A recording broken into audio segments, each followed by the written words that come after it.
The carols have faded, the family's gone home, and the wrapping paper is cleaned up.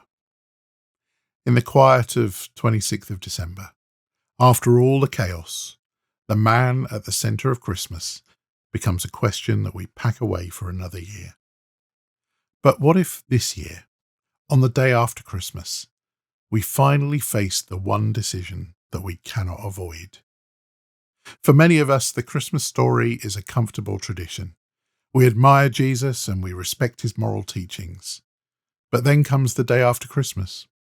Historically, Boxing Day was for giving to the less fortunate, a day of charity after the celebration. It offers a natural pause to ask a deeper question. Because the Jesus we read about in historical accounts didn't just offer helpful advice. He made claims so absolute that they demand a response, and admiring him from a distance isn't one of the options that he gives us. It's easy to call Jesus a good moral teacher. It feels safe and non-committal. But here's the problem. Good teachers don't say the kind of things that Jesus said. He didn't just say, "Be kind to one another." The Gospels record him saying, "I am the way, the truth, and the life. No one can come to the Father except through me." He claimed he could forgive sins, which in his culture was something only God could do. He declared, "The Father and I are one." These aren't the statements of a simple philosopher. They're claims of divinity.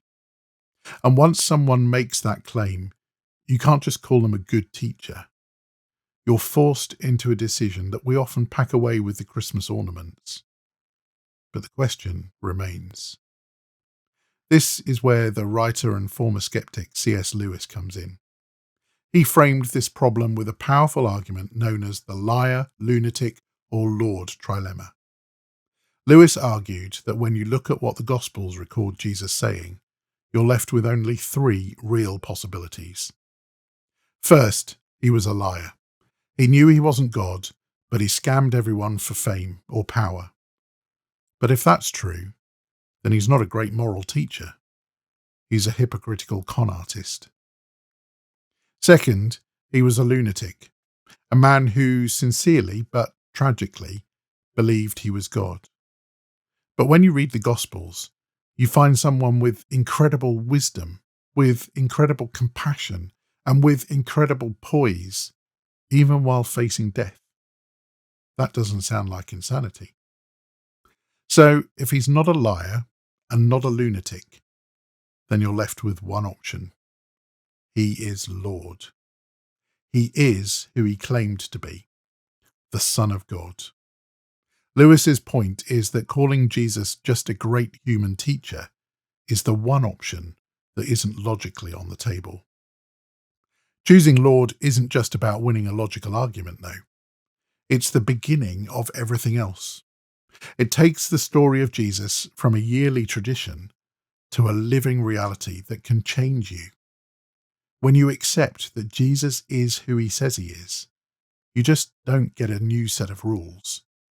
You get a new set of promises. First, the promise of real forgiveness, wiping the slate completely clean. Second, the promise of restoration.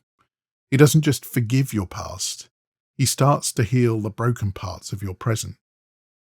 And finally, the promise of hope. Not wishful thinking, but a concrete confidence that your life has ultimate meaning and that death isn't the end. All the joy of Christmas points to this one decision. It's not one you should rush, but it's also not one that you can put off forever.